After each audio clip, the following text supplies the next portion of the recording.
हाँ तो सोनू जी बताएं, ये गुरु जी की जो हिंदू एकता पद यात्रा है ये कहाँ से कहाँ तक रहेगी, और दूसरा इस यात्रा को लेके हमारा उद्देश्य क्या है, और इस यात्रा में जुड़ने वाले लोग किस तरीके से जुड़ेंगे और वहाँ क्या क्या व्यवस्थाएं रहेंगी, ये सारी चीज़ें आप थोड़ा विस्तार से बताएं और शॉर्ट में बताएं। जैसा कि आप देख पा रहे हो, हम ठीक उसी जगह पे हैं जहाँ पे आज प्रथम बैठक हुई है बाड़ी धौलपुर में। ये बैठक हमारे गुरुदेव की सनातन हिंदू एकता पदयात्रा के निमित्त है, जो कि एक सनातन हिंदू एकता पदयात्रा का नाम है। इसमें हिंदू जागरूकता का पदयात्रा का एक नाम भी हो सकता है। ये पदयात्रा हिंदुओं को जागृत करने के लिए है, जो सोए हुए हिंदू हैं। इस पदयात्रा का मुख्य उद्देश्य केवल इतना सा है कि हमारे जो सनातनी लोग सोए हुए हैं वो सनातनी लोग जागरूक हो जाएं। सबसे बड़ा उद्देश्य यही है। वैसे तो गुरुदेव भगवान के अनेकानेक संकल्प हैं, उन संकल्पों में से एक संकल्प ये भी हमारी गौ माता को राष्ट्रमाता बनाया जाए, हमारी यमुना मैया को स्वच्छ किया जाए, हमारे ब्रज 84 कोष को स्वच्छ किया जाए।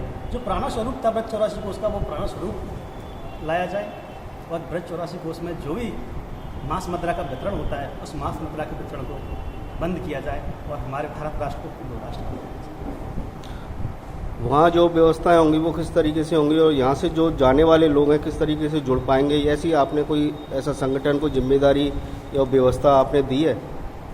आज हमारे संगठन में, क्योंकि आप गुरुजी के काफ़ी नज़दीक हैं और संगठन गुरुजी की जो पदयात्रा निकल रही है धौलपुर ज़िले का जो भार है वो आपको ही दिया गया है, तो उसको देखते हुए आपने किस तरीके से ये व्यवस्थाएं विस्तृत की है? आज हमारी ये प्रथम बैठक है, इसमें कई सारे सम्मानित गण आए हुए हैं।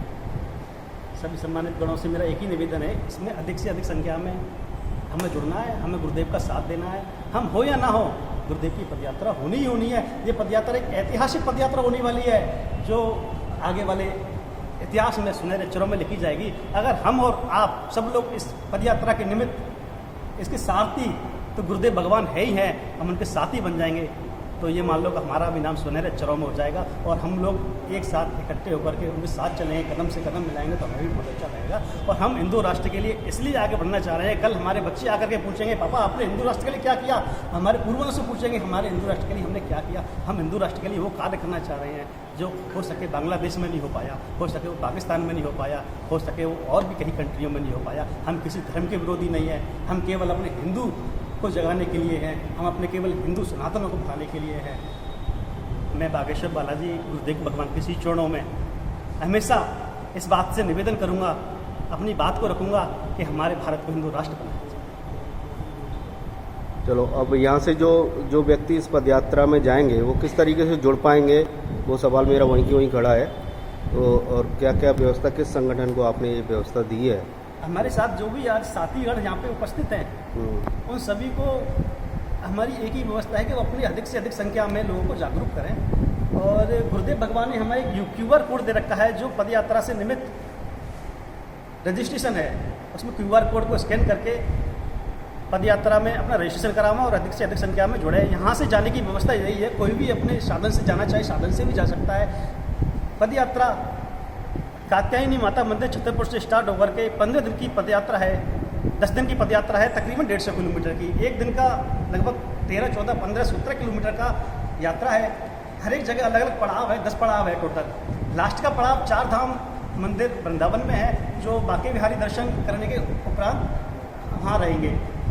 और सारी व्यवस्थाएं गुरुदेव भगवान के द्वारा और पूरी संस्था के बागेश्वर धाम जन सेवा समिति के द्वारा की गई है। ठहरने की व्यवस्था अलग है और महिलाओं की व्यवस्था अलग की गई है। ये बहुत अच्छा व्यवस्था की गई है इस बार पिछली पदयात्रा के अंदर, क्योंकि इस बार महिलाओं का नहाने धोने घरने का व्यवस्था सब अलग है। और जो भी मेरे साथीगण पदयात्रा में शामिल होना चाहते हैं वो केवल और केवल अपने साथ एक कंबल और एक अपना बर्तन लेके आवें, बाकी कुछ भी नहीं लेके आवें। सारी व्यवस्था हमारे गुरुदेव भगवान ने करवा रखी है वहाँ।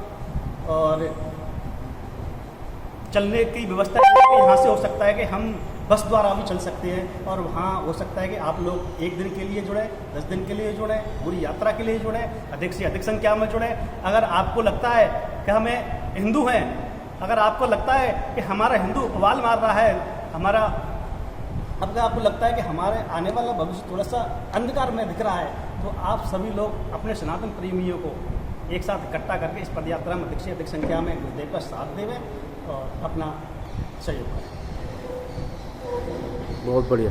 जैसे कि आपने बताया कि इस यात्रा को लेके हमारा मिशन जो है गंगा यमुना सफाई और गौ हत्या रोकना और अन्य कई तरह के एजेंडे हैं जिनको हम सरकार के आगे अपने समक्ष रखेंगे एक गुरु जी के साथ होके।